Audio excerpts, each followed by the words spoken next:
ये राम राम करने वाले नहीं चलेगी, ये सीताराम की धरती है। इस बार मोदी जी को पता चल जाएगा कि सीधे जाइए वो नर्मदा नदी के किनारे, यहाँ राम राम नहीं चलेगा। यहाँ जनता को भिखमंगा बना रही है, जनता अपने अधिकारों को समझ रही है और प्राइवेटाइजेशन किया जा रहा है। नौकरी खत्म कर रही है, ये तो देश को भूखे मार रही है। बेरोजगारी जानते हैं पिछले 40 वर्ष के रिकॉर्ड को तोड़ चुका है। मैं आपको बताता हूँ, देखते नहीं एक एक जनता समझ रही है ना बात को। इस बार झाड़ू लेके मारेगी मोदी जी को। बिहार सरकार में सत्तारूढ़ जनता दल यूनाइटेड की तरफ से पूरे प्रदेश में कर्पूरी चर्चा कराई जा रही है। इसी में आज मधुबनी डिस्ट्रिक्ट में फुलपरास जगह है, विधानसभा फुलपरास पड़ता है, लोकसभा यह झंझारपुर पड़ता है सर।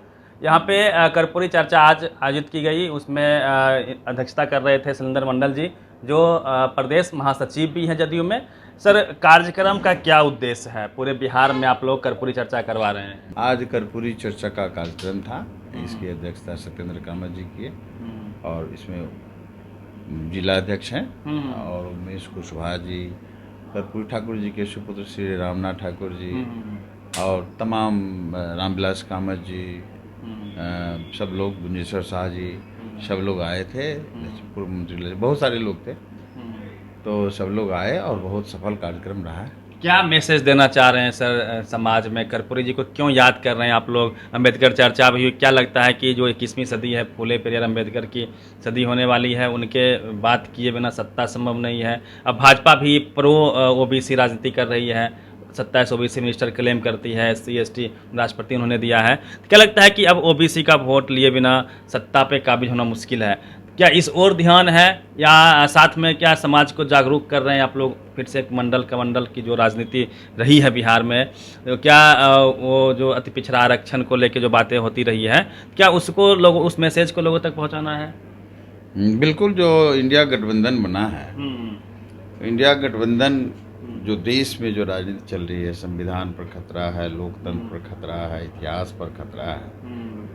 और जहाँ तक अगर बीजेपी की पार्टी की बात करिएगा कि गठबंधन आदिवासी को, एक तरफ ST को राष्ट्रपति बनाते हैं और दूसरे तरफ ST के मुंह पर पेशाब करते हैं, सामाजिक न्याय की बात करते हैं, आरक्षण का विरोध करते हैं, जातीय जनगणना का विरोध कर रहे हैं, जातीय जनगणना का विरोध करते हैं। तो इसीलिए उनके बात में जितना कहता है कि 2 करोड़ नौकरी देंगे हर साल, और जो पता चला है कि 2 करोड़ नौकरी खत्म हो गया, जितना विदेश का PSU था, पब्लिक सेक्टर यूनिट जो नौकरी पैदा करती है, अंडरटेकिंग, सबको ख़त्म कर दिया है। तो जो बात बोले बीजेपी, मान लीजिए कि उसका उल्टा होने वाला है। जो कहा कि प्रधान सेवक हैं, प्रधानमंत्री जी ने कहा कि हम देश के प्रधान सेवक हैं, मेरा रोल रहेगा प्रधान सेवक। आपने देखा होगा कि जो संसद का उद्घाटन हुआ था, सिंगल गूंज रहे हैं, जैसे लगता है राजा के टाइम में, जैसे राजा के समय में मंत्री संतरी भी अगल बगल नहीं घूमते थे, राजा रहते थे 10 गो दरबारी साइड में। ये आपने देखा कि देश का क्या सिग्नल मिल रहा है। आज प्रधान सेवक राजा की तरह बिहेव कर रहा है, राजतंत्र लाने की बात कर रहा है।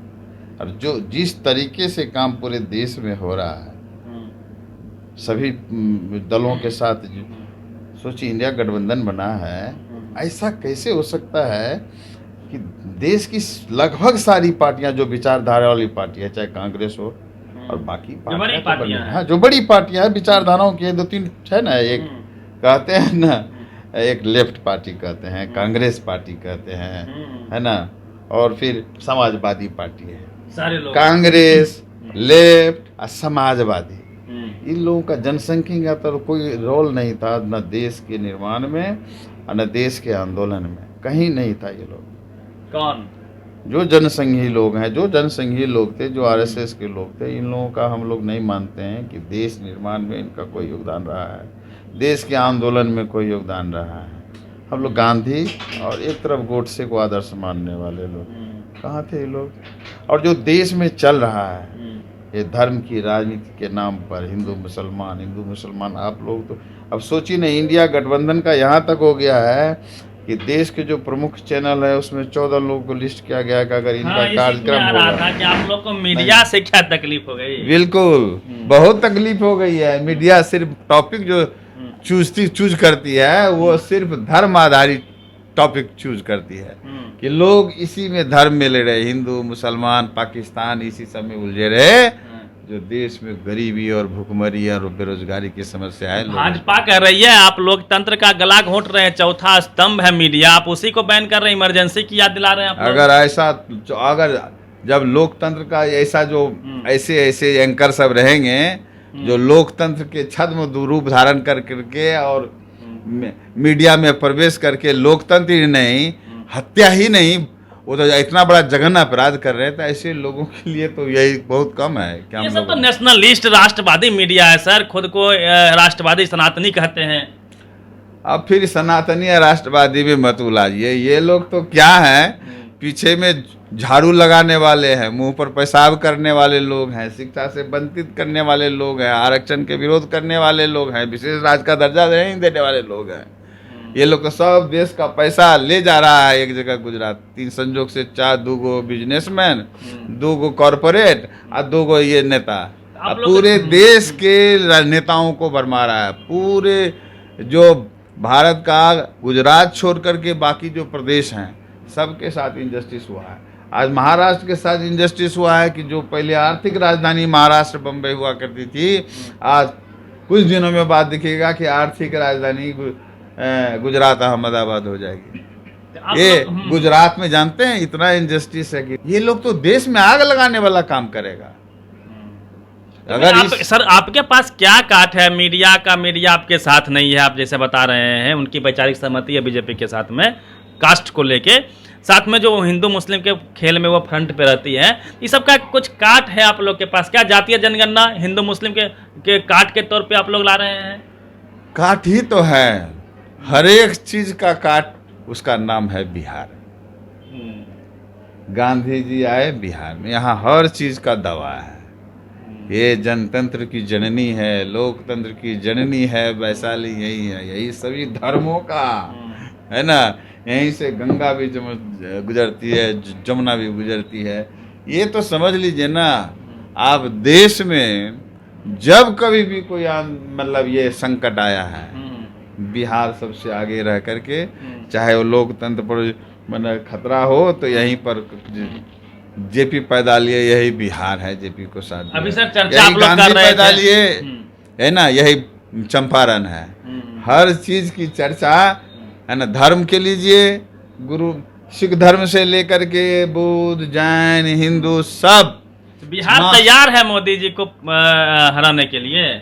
ये राम राम करने वाले नहीं चलेगी, ये सीताराम की धरती है। इस बार मोदी जी को पता चल जाएगा कि सीधे जाइए वो नर्मदा नदी के किनारे, यहाँ राम राम नहीं चलेगा, यहाँ सीताराम चलेगा। नर्मदा नदी के किनारे जाइए और वहाँ से लंगोटी लेके विदेशों में जाइए। 55 केजी राशन दिए हैं, जनता उनको वोट क्यों नहीं करेगी?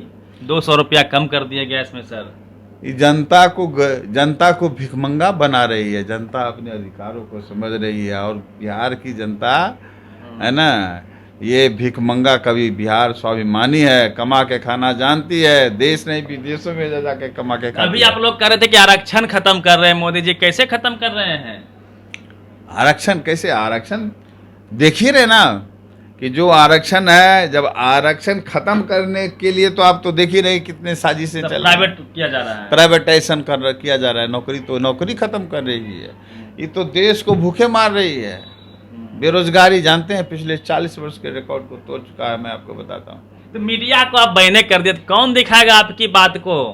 पहले ही क्या मीडिया, ऐसे मीडिया बहुत सारे अच्छे मीडिया हैं, आपके जैसे लोग हैं, दिखा रहे हैं